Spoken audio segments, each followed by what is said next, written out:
Welcome back to the Great Conversation. We are excited to be back. Yes. Way Welcome quicker back. than last time. It's only been about less than a week since we posted. But today we're talking about, are we pawns in the hands of the gods? And before we dive into that, what are you having to drink today? I'm having a poppy. These are really good. I just started drinking them actually. This is raspberry rose. So it's like my son would say a bubbly drink. It's bubbly. But this is actually supposed to be really good for your gut instead of a soda, which I don't really drink soda, but yeah, that's what I'm having. And I may be drinking something that maybe isn't great for your gut, but it's really good. I'm having some Mickers, if that's how you say it, straight rye, enjoying that today. So it's good to be here.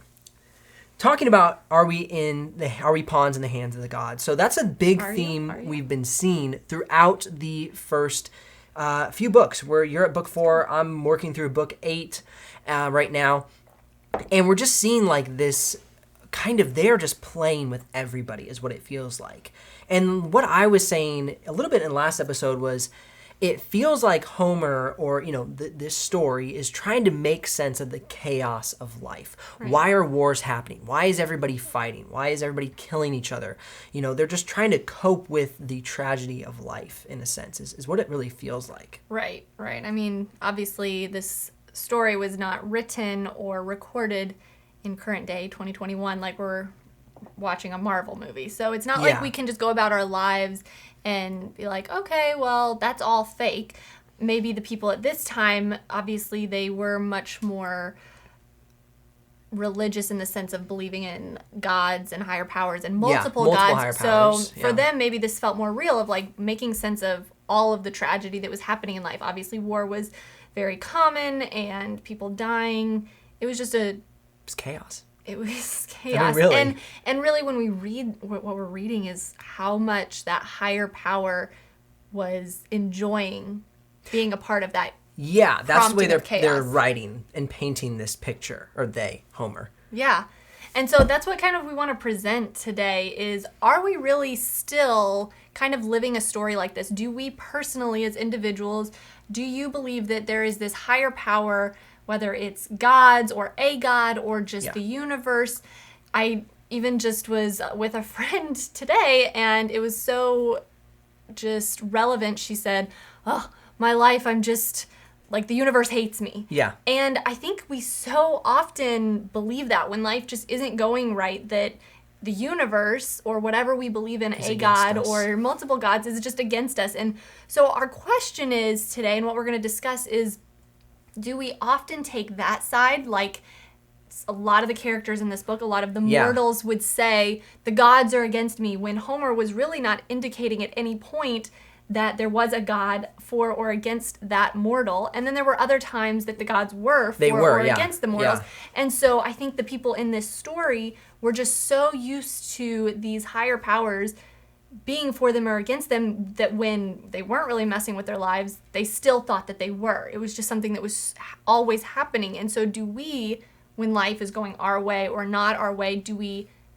blame that power, or are we taking responsibility of, okay, there is not, or even if there is this higher power, it's not wrecking my life. What is my responsibility in this? Yeah, we talk a lot about that just in our own lives. When you get punched in the face by life, because life punches us in the face, it just does. And are you going to take accountability and like pull your bootstraps up and like move forward, or are you going to lay back and say, kind of woe is me? And we saw that happening with multiple characters. There's multiple places in the Iliad where the mortals are referring to the gods helping them or not helping them. I'm specifically thinking about in book 3, when Alexandros and Menelaus are just hand-to-hand combat, and then there are no gods that are helping them, but Menelaus, yeah. He cries out, Father Zeus, no god beside is more baleful than you are. Here I thought to punish Alexandros for his wickedness, and now my sword is broken in my hands, and the spear flew vainly. So he's blaming Zeus for what's happening, that Zeus is baleful, when Zeus, there is no indication that Homer's saying Zeus is helping him or not helping him. Yeah. But then Alexandros gets into trouble, and Aphrodite comes in and sweeps him away and saves him from death. And so they're a goddess. And then they start looking for him. Where'd he go? Right. And so there's clearly a goddess helping. And so I can see how it would be so confusing for these mortals to make sense of life. Okay, are the gods... Are they intervening? Are they not? Why are they intervening? Like, you see them sacrificing so much. To the gods. To the gods. And then it's like, he's saying, like, okay, you're amazing. You're great. I've sacrificed to you. Like, why did my spear miss? But then we also hear when a god aims the spear. You know, I've been reading a few lines of that. I think it's probably in, like, book 5 or 6. Mm-hmm. But all of a sudden, like, the spear's going... And then the god, like, aims it, and it nails the person. They always refer to the nipple. Hits him right in the nipple. That's what they keep saying later in the book. It keeps hitting him in the nipple. And so it's just interesting, like, there's these guiding forces, and then there's these, I'm not involved. And like we were saying, I think it's really them trying to make sense of life. Mm-hmm. But what I love about this line is you read that, but then after it, he says, he spoke, and flashing forward, lay hold of the horsehair helmet and spun him about and dragged him away toward the strong, grieved Achaeans. So it's interesting. He's like, hey, where are you? And then what does he do?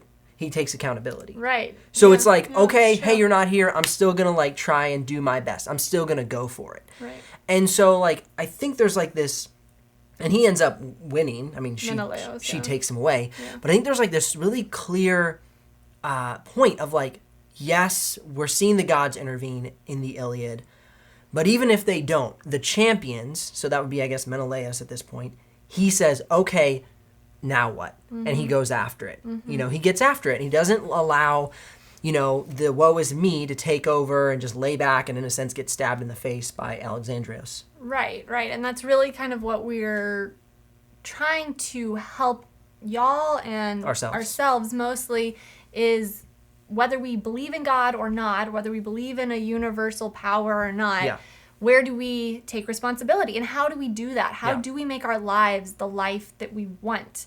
How do we go after what we want? And when obstacles come in the way, continue to push forward and be the champions in our own lives? Yeah, exactly. And I think it's just like having specific things that you can work towards each day. So if you're trying to overcome something, if you're trying to win at something, it's like, okay, what are those goals you can put in place? For him, the goal that he had was go on attack. You know, it was like either be defeated or go on attack. And so, you know, for him, it's almost like it was kind of a haphazard goal. It was basically survival, you know, but it just, I think in my life, like waking up early, doing a consistent routine where I can each day make strides forward for the goals I'm going after. Right. And it is an attitude thing first, I think. Yeah. Like, you know, it might be funny that we're sitting here talking about something that was written so many years ago in a time period that really was so different than ours. And why are we trying to see the gods of that day and then also of today and where we're at? But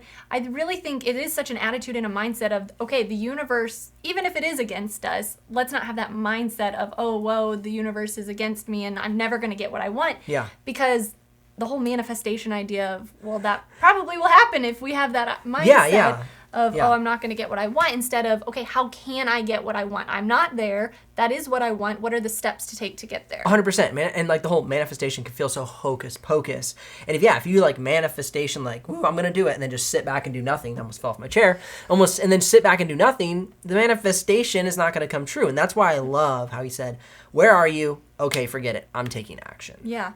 And I mean, even if we do kind of see our lives being overseen by these gods or these higher powers, just the way that Homer describes them, oh my gosh, is really pretty comedic. Comical. Yeah, it is so comedic. I hope that our higher powers are not as you wrote conflict driven as these. Busybodies was the word you wrote in your notes. They do. They love to just get involved and cause just like so much. I mean, it's just crazy. It's a ruckus. I mean, when you start reading this, if you haven't read it yet, it's pretty funny. And so I think just busybodies, they really aren't a lot stronger than the mortals. That was weird to me. Because there's some mortals that actually can overcome them and injure them. Yeah, like Nestor had to be pulled away at one point. They are overcome by their emotions, their anger, their hate, their lust, their love or desire for the mortals. Just the fact that they come down and they have children with the mortals. Yeah. There's like demigods coming into play, and it's almost like I love it. It's so interesting, but to really think about them being like our who we look to, who we like. It's like, okay, that's very unsecure. That creates a lot of insecurity in me. Yeah. I'm like, these guys are just as fallible and like out of control as I am, as fickle as I am. It seems very questionable. I don't want to put my trust in something so fickle. That's what I was getting from this. I'm like, if these are the Greek gods, I'm out. So like, what are we worshiping that, like, honestly, if we stepped back and it was in a book, we would be like, oh. What do you mean? Like, what is something in our lives, because we all have it, where if someone wrote down our story and what we were thinking and what we were worshiping or serving or sacrificing to, then that can just be time, like where our thoughts are at, where we're like constantly just serving that thought. And if someone wrote it down and we stepped back and we read it, not knowing it was our life. Not knowing that thousands and thousands of people would read it for generations. Yes. What is that thing that you or I would say, that's ridiculous? Yeah, that's a great point. I can't believe that I am giving power to that. Yeah. That my responsibility is just up in the air, and that's where I'm saying all of the blame or responsibility goes to.